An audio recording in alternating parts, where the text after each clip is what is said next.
Donc c'est parti, on va voir maintenant comment on va résoudre ce deuxième système d'équations différentielles.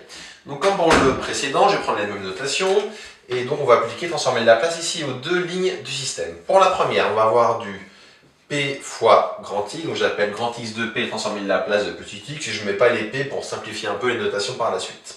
Donc P de x moins la valeur de x en 0, ça c'est quand j'applique transformer de Laplace à la dérivée de x, égale 4 fois transformé de Laplace de x, j'appelle donc grand X, plus 4 fois transformé de Laplace de y, plus transformé de Laplace de l'exponentielle t qui vaut 1 sur p moins 1.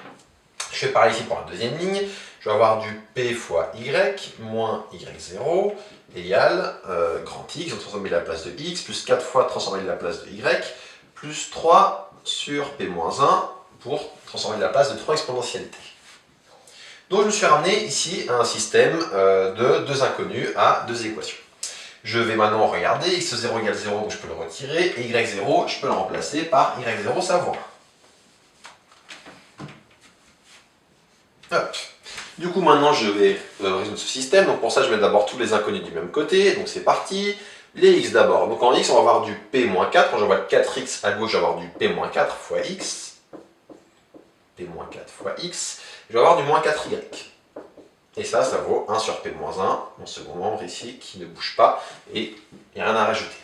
Pour la deuxième équation, j'aligne les x ensemble, donc je vais d'abord avoir du moins x, et après je vais avoir du plus p et moins 4, p moins 4, y, qui vaut 3 sur p-1 plus 1.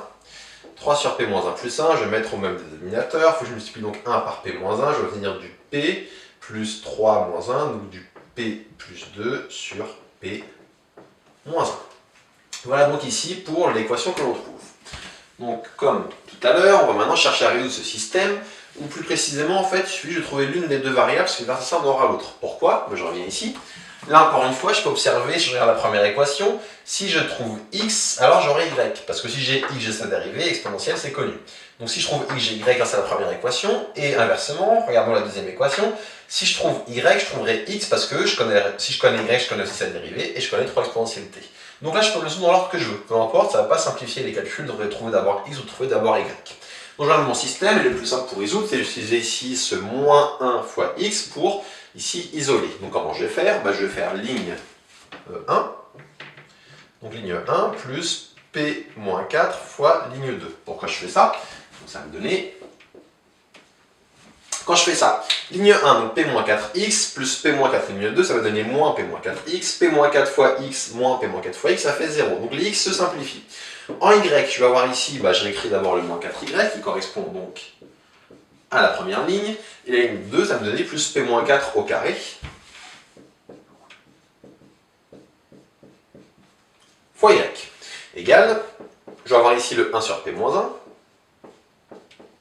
qui correspond donc à la ligne 1, et quand je fais plus p-4 ligne 2, ça va me donner du plus p-4, facteur de p plus 2 sur p-1.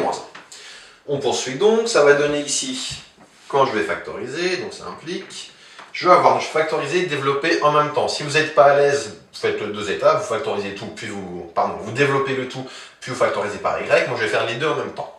Donc, on va avoir du p au carré quand je développe ce double produit, cette identité remarquable, donc p au carré. Après, j'ai le double produit, moins 8p. Et ensuite, je vais avoir le plus 4 au carré qui fait 16, mais je vais avoir 16 avec le moins 4 qui est là. Donc 16 moins 4, ça va me donner plus 12. Le tout fois y. Égale, là aussi, on va calculer, on va développer. Donc j'étais déjà au même dénominateur. Et quand je développe, je vais avoir du p fois p, ça va me faire du p au carré. Je vais avoir du moins 4p plus 2p, ça va donner du moins 2p. Je vais avoir du moins 4 fois 2, ça va faire moins 8, plus le 1 qui est là, moins 8 plus 1, ça va donner plus, moins 8 plus 1, ça va donner moins 7. Sur p-1. Donc je vérifie, moins 8, c'est ça, moins 8 plus 1, moins 7. Et maintenant, je vais isoler mon y, et pour isoler mon y, je vais prendre un peu de recul. Enfin, un peu de recul, je vais me souvenir que mon but, ça va être de décomposer un élément simple après la fraction que j'obtiens. Donc le numérateur, je n'y touche pas, p carré moins 2p moins 7, ici sur P-1, et P-1 facteur de ce polynôme P carré moins 8P plus 2, je vais le factoriser. Comment je le factorise? On va le faire là. Donc je vais le factoriser, je vais calculer son delta.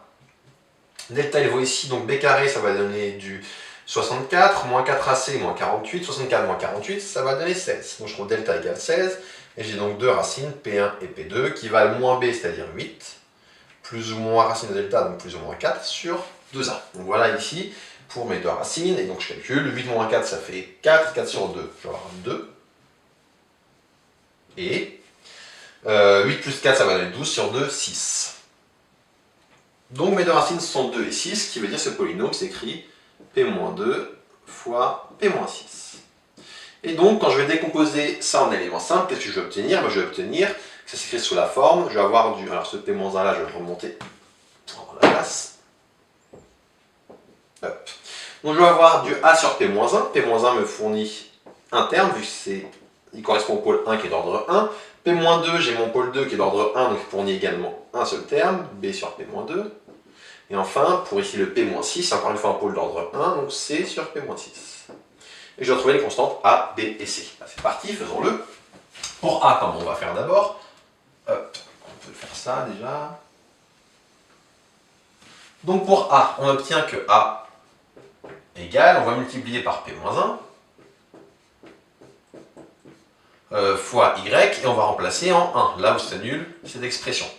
Donc quand je remplace en 1, je vais avoir en haut du 1, moins 2, ça va me donner moins 1, moins 7, moins 8. Et on va avoir en bas, au dénominateur, quand je vais faire fois P-1, attendez, je ne regardais pas, pardon, c'est ici que je dois regarder.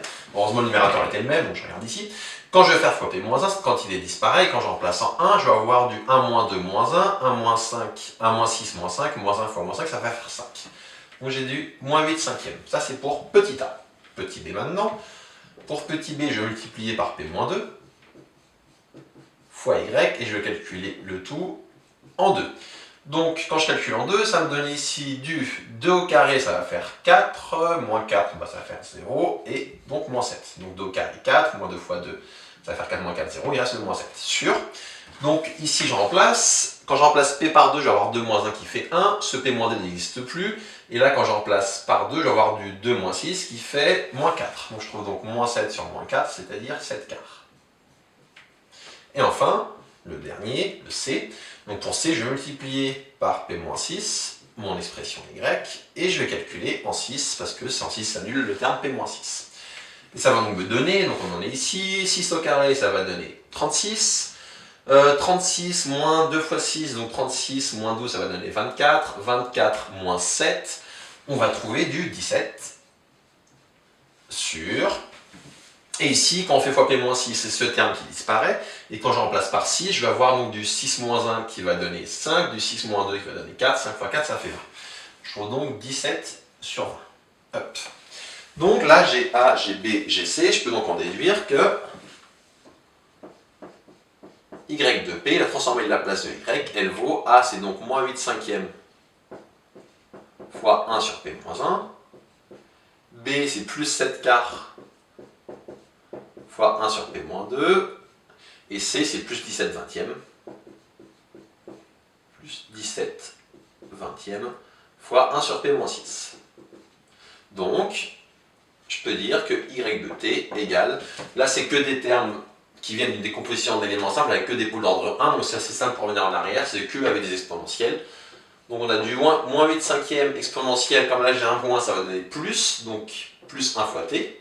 Là je vais avoir du plus 7 quarts, ici exponentiel de, comme j'ai un moins, ça devient plus 2t, et plus 17 vingtièmes, ici exponentiel de 6 fois t. Donc là j'ai trouvé une des deux solutions de mon système, j'ai trouvé yt. Pour trouver x de t, je ne vais pas faire tout le calcul, là je n'ai plus la place, mais juste je vais vous dire la méthode. Donc pour trouver x de t, ça se termine ici. Pour trouver x de t, je vais regarder. Alors, quand j'ai y ici, je vois que je peux retrouver mon x. Donc grâce ici à cette équation étoile, qu'est-ce qu'elle me dit? Cette équation étoile, elle m'implique que, x de t égale... Donc x de t, je l'isole, égale y' de t. moins 4y de t, moins 3 exponentielle t. Et maintenant, qu'est-ce qu'il vous reste à faire pour terminer ce calcul? Donc pour trouver ici la valeur de x de t, comme vous avez y ici, vous pouvez calculer y', la dérivée, puis vous faites moins 4 fois cette quantité-là, et vous faites moins 3 exponentielle t. Et après, il faut juste tout mettre au même dénominateur, enfin les termes qu'on doit additionner entre eux, il faut les mettre au même dénominateur, et ça permettra de trouver le résultat. Pourquoi je ne le fais pas? Parce que ça n'a pas trop d'intérêt, là il y a vraiment toute la méthode qui est ici, et aussi surtout parce que vous avez le corrigé en ligne avec le résultat. Donc comme vous avez le résultat en ligne, vous ne trouverez rien d'autre que le résultat qui est annoncé en ligne en faisant ce calcul-là. Du coup, je m'arrête pour cet exemple.